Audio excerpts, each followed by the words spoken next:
السلام علیکم ورحمۃ اللہ وبرکاتہ۔ بسم اللہ الرحمن الرحیم، والصلاة والسلام علی سیدنا و مولانا محمد وعلی آلہ وصحبہ اجمعین، اما بعد۔ فاعوذ باللہ من الشیطان الرجیم، بسم اللہ الرحمن الرحیم۔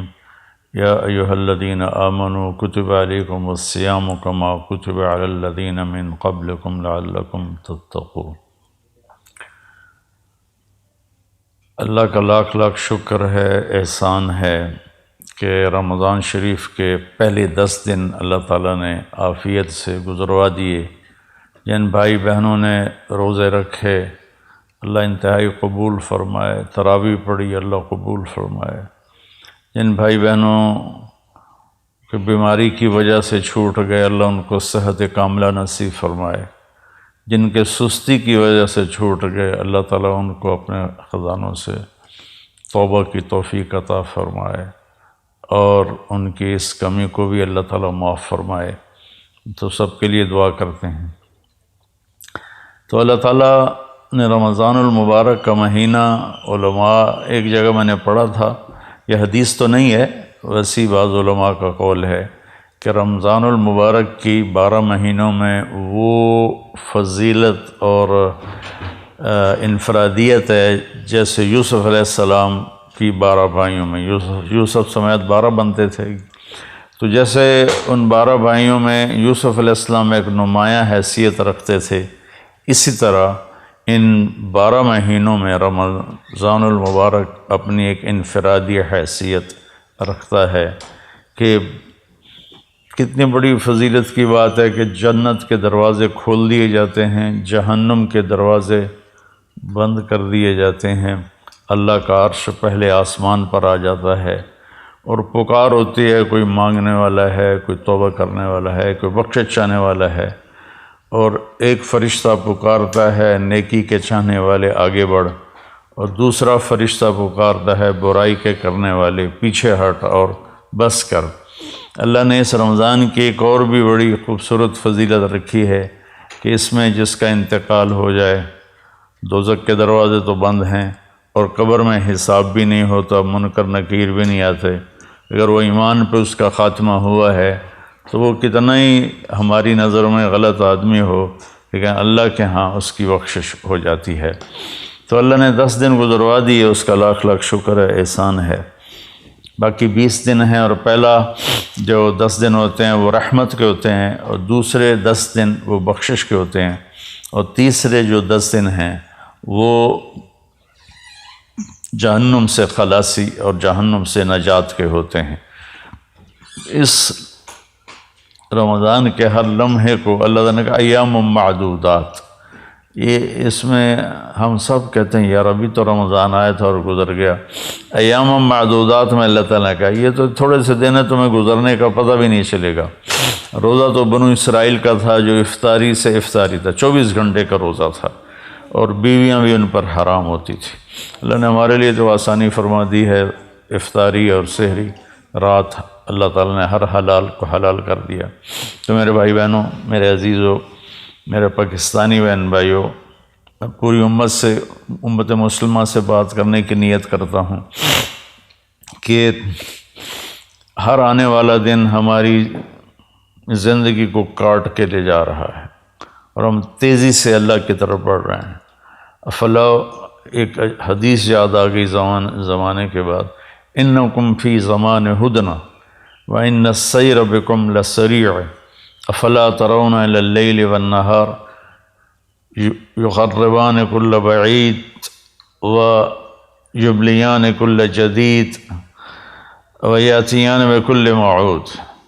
قال مقداد رضی اللہ تعالی عنہ والحزن یا رسول اللہ، قال دار بلاء وانقطاع، وإذا التبست عليكم الأمور كقطع الليل المظلم فعليكم بالقرآن فإنه ماحل مصدق وشافع مشفع، من جعله أمامه ساقه إلى الجنة ومن جعله خلفه ساقه إلى النار، أو كما قال عليه الصلاة والسلام۔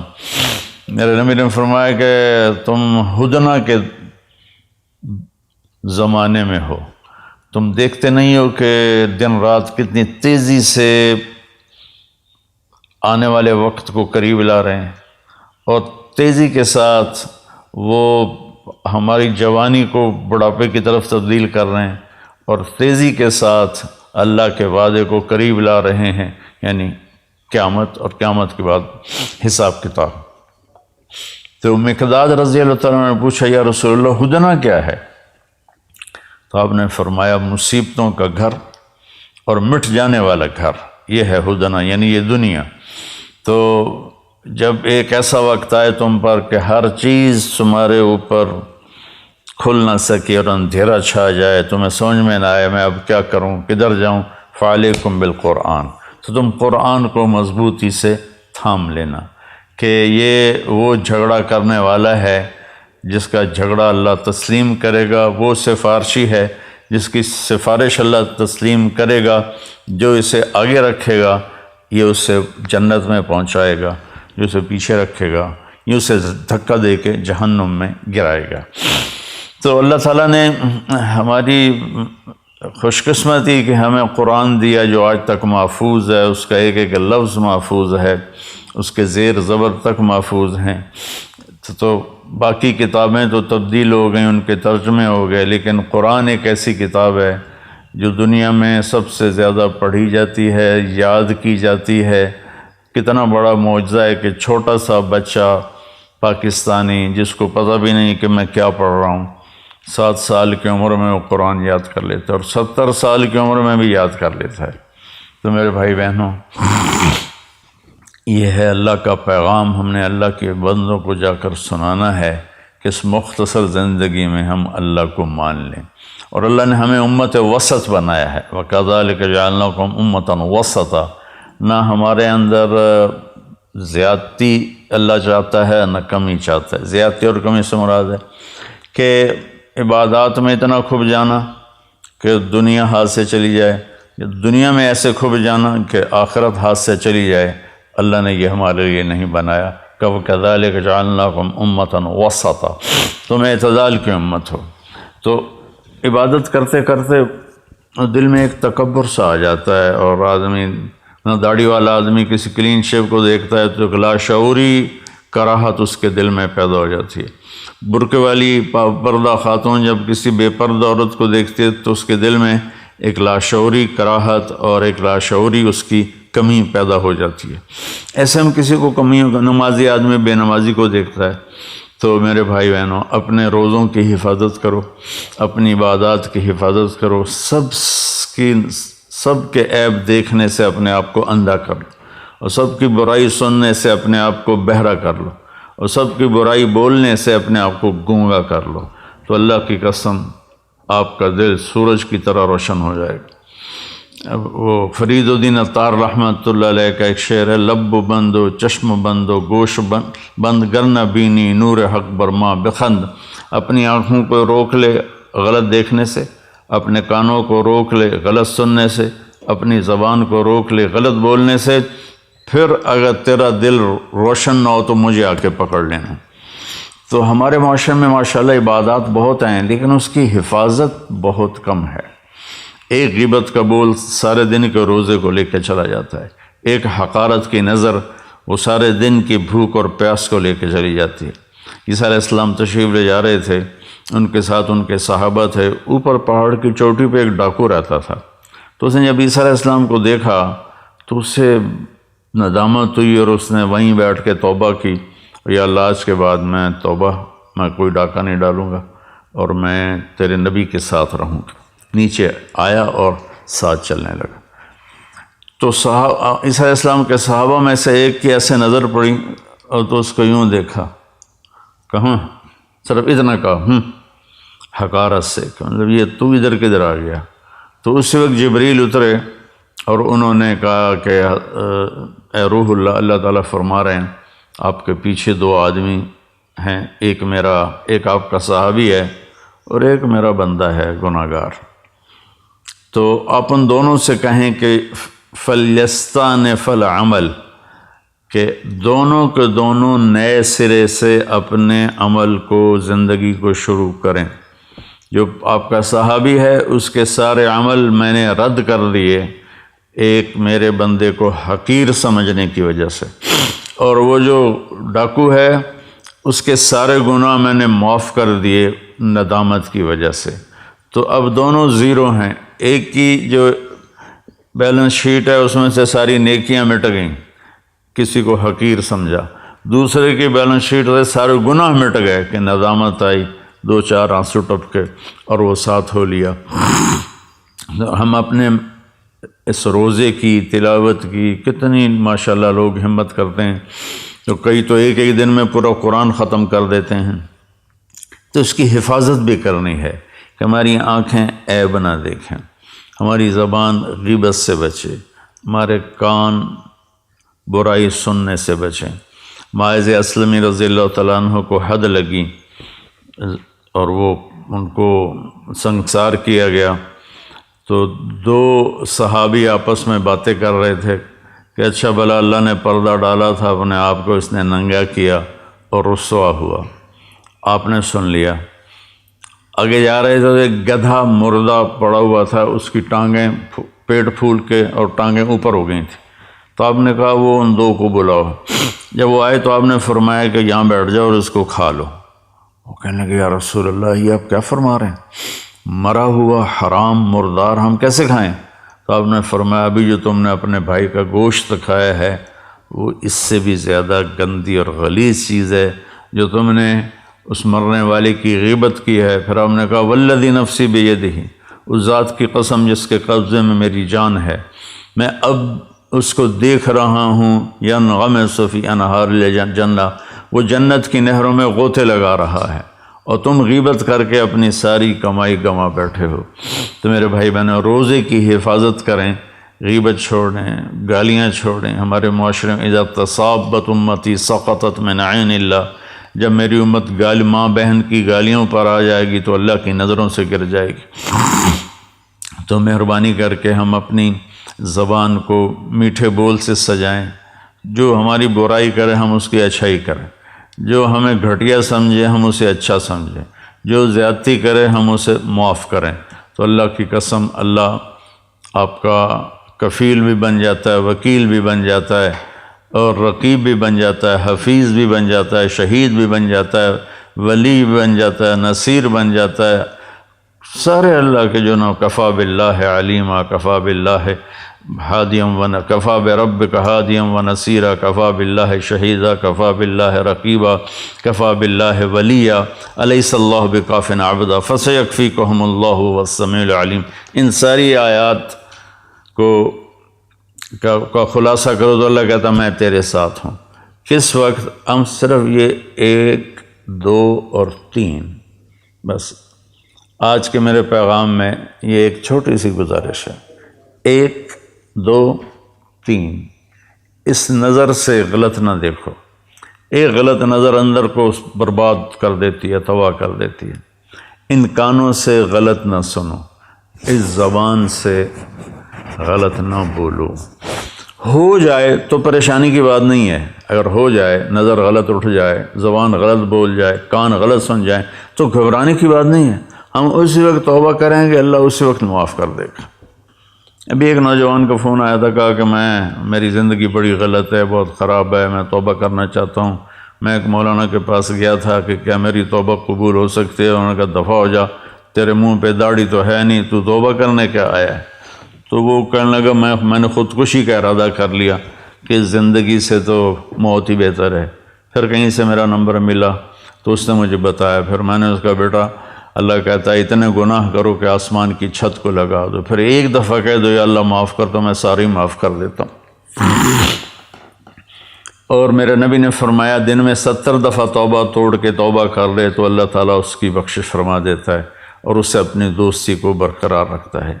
جاوید چودھری صاحب بڑے اچھے کالم نگار ہیں، میری بڑی ان سے محبت ہے، دوستی ہے، تعلق ہے۔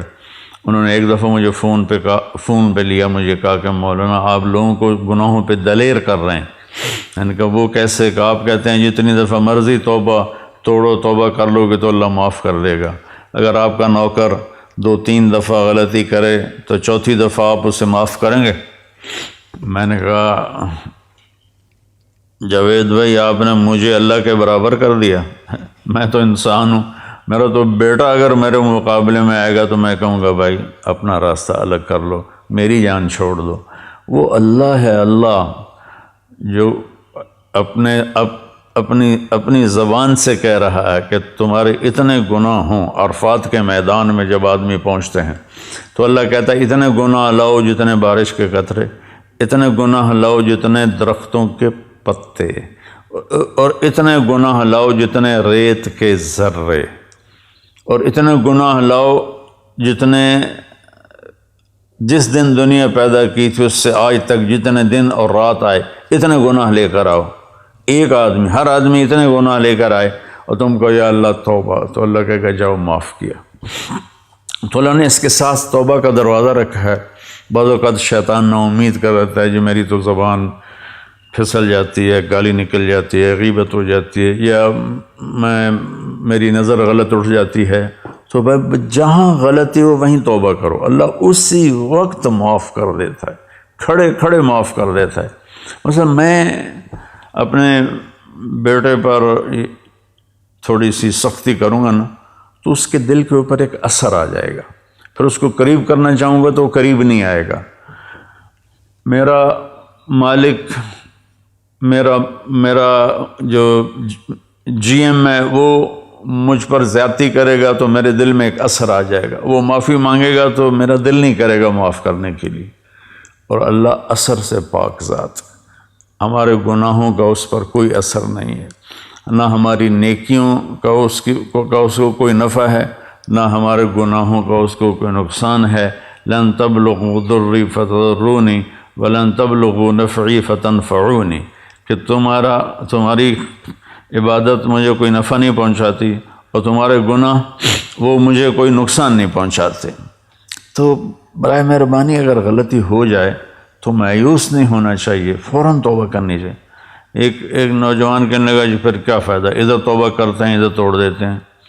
میں نے کہا بس تم کرتے رہو، ایک دن ایسا آئے گا کہ اللہ تعالیٰ تمہیں ایسی محبت کی نظر سے دیکھے گا کہ اللہ تیرے دل سے سارے گناہوں کی رغبت نکال دے گا۔ نہ دلیر ہونا، اللہ غفور الرحیم ہے، معاف کرے گا، اور شراب کی بوتل چڑھا لی اور فحاشی میں لگ گیا، بدکاری زنا میں لگ گیا، اللہ بڑا غفور الرحیم ہے، یہ بھی شیطان کا چکر ہے۔ گناہ پہ ندامت کے آنسو یہ ساری رات کے نفلوں سے اللہ کو زیادہ محبوب ہیں۔ ایک میرے دوست تھے، تو ایک دن ان کا فون آیا اور چیخنا شروع کر دیا زور زور سے فون پہ ہی۔ میں نے کہا بھائی کیا ہوا کیا ہوا؟ مجھے شراب کی عادت لگ گئی ہے، چھوٹ نہیں رہی۔ تو میں نے کہا تیرا یہ جو رونا ہے نا یہ تمہیں اس سے آزاد کر دے گا۔ گناہ کی ندامت بعض اوقات نیکی سے بھی افضل ہوتی ہے۔ تو بھائی بہنوں، ہم ایک بدو آیا، یا رسول اللہ ہمارا حساب کون لے گا قیامت کا دن؟ تو آپ نے کہا اللہ۔ تو کہنے لگا واہ واہ واہ واہ، موجاں ہو گئی ہیں موجاں، بخن بخن، جو ہماری پنجابی میں موجاں ہی ہو گئی ہیں موجاں۔ تو آپ نے فرمایا بھائی کیوں کہہ رہے ہو موجاں ہو گئی ہیں بخن بخن؟ کہ یا رسول اللہ بڑا طاقتور بھی ہے اور بڑا سخی بھی ہے، اور سخی آدمی اور مہربان آدمی پکڑ بھی لے تو چھوڑ دیتا ہے، تو وہ تو اللہ ہے، امید ہے اللہ ہمارے گناہوں کو معاف فرمائیں گے۔ تو بیلنس یہ ہے کہ میرا اللہ غفور الرحیم ہے تو گناہوں کے راستے پہ نہ چلیں، اور میرے اللہ نے جہنم بنائی ہے تو مایوس نہ ہو جائیں، بلکہ اس کے درمیان کی زندگی ہو۔ کوشش کریں زبان غیبت سے پاک ہو جائے، چغلی شکایت سے پاک ہو جائے، کسی کا عیب نہ بتاؤ، اللہ آپ کے عیب چھپا دے گا۔ ایک صحابی نے عرض کیا رسول اللہ میں چاہتا ہوں میرے عیبوں کا کسی کو پتہ نہ چلے، تو آپ نے فرمایا استر عیوب اخوانک یسترک ربک یوم القیامہ، تو اپنے مسلمان بھائیوں کے عیبوں پہ پردہ ڈال، اللہ تیرے اوپر پردہ ڈال دے گا اپنی رحمت کا۔ تو اپنی ہر عبادت کو محفوظ کرنے کے لیے یہ 3 چیزیں ہیں، ایک ہماری زبان صحیح چلے، ایک ہماری آنکھ صحیح دیکھے، ایک ہمارے کان صحیح سنیں، تو ہر عبادت محفوظ ہو جائے گی۔ اور اللہ تعالیٰ کو زیادہ عبادت نہیں چاہیے، عبادت کی کثرت مطلوب ہی نہیں ہے۔ لِيَبْلُوَكُمْ أَيُّكُمْ أَحْسَنُ عَمَلًا، کہ ہم یہ دیکھنا چاہتے ہیں تم میں سے خوبصورت عمل کون کرتا ہے۔ میرے بھائی بہنوں، اللہ یہ نہیں چاہتا ساری رات مصلی بچھا کے بیٹھے رہو اور عشاء کے وضو سے فجر کی نماز پڑھو، یہ اللہ نہیں چاہتا۔ اگر چاہتا ہوتا تو میرے نبی اپنے 23 سال نبوت کے عشاء کے وضو سے فجر کی نماز پڑھتے، اور مسلسل روزے رکھنا اللہ نہیں چاہتا۔ اگر یہ ہوتا تو اللہ کا نبی مسلسل روزے رکھتا۔ ہمارے ایک ساتھی تھے، فوت ہو گئے، اللہ ان کی بخشش کرے، وہ 30 سال مسلسل روزے رکھے روزانہ سوائے عیدین۔ پھر ان کے مزاج میں اتنی شدت آ گئی، اتنی سختی آ گئی کہ وہ ایک دفعہ میرے ساتھ چلے میں تشریف لے گئے تھے، میری انہوں نے وہ دھلائی کی کہ مجھے آج تک اس کی کڑواہٹ یاد ہے کہ وہ مزاج ان نیچرل ہو جاتا ہے۔ 3 صحابہ آئے، حضرت عائشہ سے پوچھا کہ اللہ کے نبی گھر میں کیا کرتے ہیں؟ کہ وہ سوتے بھی ہیں، جاگتے بھی ہیں، اپنے بیویوں کے پاس بھی ہوتے ہیں اور اپنے گھر کے کام بھی کرتے ہیں اور نفل بھی پڑھتے ہیں، آرام بھی کرتے ہیں۔ تو انہوں نے کہا یار وہ تو اللہ کے نبی ہیں، بخشائے، ہمیں تو کچھ اس سے زیادہ کرنا چاہیے۔ تو ایک نے کہا میں ساری زندگی پوری رات عبادت کروں گا، دوسرے نے کہا میں ساری زندگی روزے رکھوں گا، تیسرے نے کہا میں ساری زندگی شادی نہیں کروں گا۔ تو اللہ کے نبی کو پتہ چلا تو آپ نے تینوں کو بلا لیا۔